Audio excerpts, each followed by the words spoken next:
আসসালামু আলাইকুম, শুভ সন্ধ্যা। Doctor jasmine বলছি। সবার প্রতি শুভকামনা জানিয়ে রোগীদের অপারেশনের পরে রোগীদের প্রতি আত্মীয় স্বজনদের কর্তব্য কি বা করণীয় কি সে সম্পর্কে ছোট্ট একটু কথা বলবো। সেটা হলো, আমাদের দেশের রোগীরা বা আমরা সবাই শুধু সবকিছুতে বিদেশের সঙ্গে তুলনা করি, ওয়েস্টার্ন কান্ট্রির সাথে বা অন্য দেশের সাথে তুলনা করি, কিন্তু আমাদের নিজেদের যখন কিছু করতে হবে তখন আমরা অন্য দেশের সাথে তুলনা করি না। আমি এই কথা বলছি এই জন্য যে দেশের বাইরে বা অন্য দেশে রোগীদের অপারেশনের পরে অ্যাটেন্ডেন্সদের বা রোগীর আত্মীয় স্বজনদের জন্য একটা নির্ধারিত সময় থাকে, ভিজিটিং আওয়ার বলে ওটাকে। ওটা শুধুমাত্র বিকেল বেলা অথবা সকালবেলা 1 ঘন্টা, সকালে বিকালে মিলিয়ে সকালে 1 ঘন্টা, বিকালে 1 ঘন্টা। তাও শুধুমাত্র 2 জন রোগীর আত্মীয় রোগীকে দেখতে আসতে পারবে। এছাড়া রোগীর কাছে কেউই থাকতে পারবে না, কেউ দেখতে আসতেও পারবে না। কিন্তু আমাদের দেশে যখন আমরা এটা মানতে চাই বা করতে চাই, আমরা ডাক্তাররা যখন মানতে চাই, তখন রোগীদের লোকেরা একদমই এই কথা শুনতে চায় না।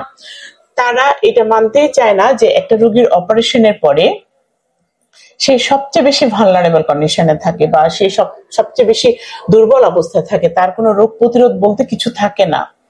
তখন আমাদের দেশের মানুষেরা করে কি, অপারেশনের দিন থেকে শুরু করে, অপারেশনের আগের দিন থেকে শুরু করে অপারেশনের দিন, অপারেশনের পরের দিন সবাই মিলে দলে দলে তাকে দেখতে আসে।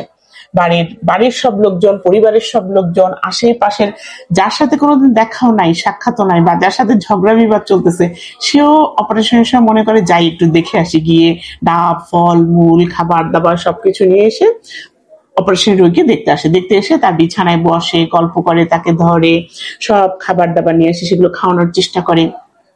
এটা ঠিক না।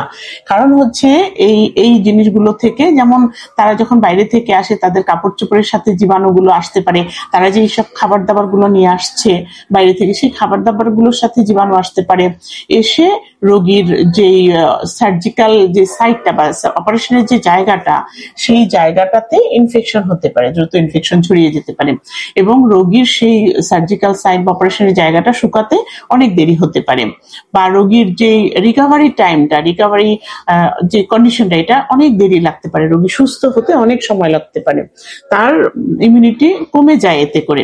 সেই জন্য আমার অনুরোধ থাকবে সবার প্রতি, আপনারা অবশ্যই আপনাদের রোগীকে ভালোবাসেন, তার অপারেশন হয়েছে, তাকে দেখতে আসা অবশ্যই আপনাদের কর্তব্য, অবশ্যই করণীয়। কিন্তু এই সময় না, যখন অপারেশন হয়েছে তখন না, বা যখন তার সুস্থ হতে হবে, যেই সময়টাকে তার ক্ষত শুকাতে হবে, তার রোগটা দ্রুত ভালো হতে হবে, সেই সময় না। আপনারা আসেন, আপনারা 20 দিন পরে আসেন, 25 দিন পরে আসেন, অথবা 1 মাস পরে তাকে দেখতে আসেন, যখন তার সেলাইটা কাটা হয়ে যায়, যখন তার ক্ষতস্থান শুকিয়ে যায়, সে মোটামুটি আপনাদের সাথে কথা বলতে পারবে, গল্প করতে পারবে, আপনাদের আনা খাবারটা সে খেতে পারবে, তখন আপনারা তাকে দেখতে আসেন। অর্থাৎ আমার কথা হচ্ছে যে, অপারেশনের পরে একটা রোগী শুধুমাত্র 2 জন খুবই নিকটাত্মীয়, খুবই কাছের মানুষ তাকে দেখতে আসবেন হসপিটালে, এবং বাসায় কেউ তাকে দেখতে আসবেন না সেলাই না কাটা পর্যন্ত। সেলাই কাটার পরে আপনারা সবাই তাকে দেখতে আসেন। আপনাদের শুভকামনা এবং আপনাদের সব শুভেচ্ছা তাদের প্রতি জানায় রাখেন, বা খাবার দাবার যা পাঠানোর পাঠায় দেন, কিন্তু নিজেরা দয়া করে দেখতে আসবেন না রোগীকে।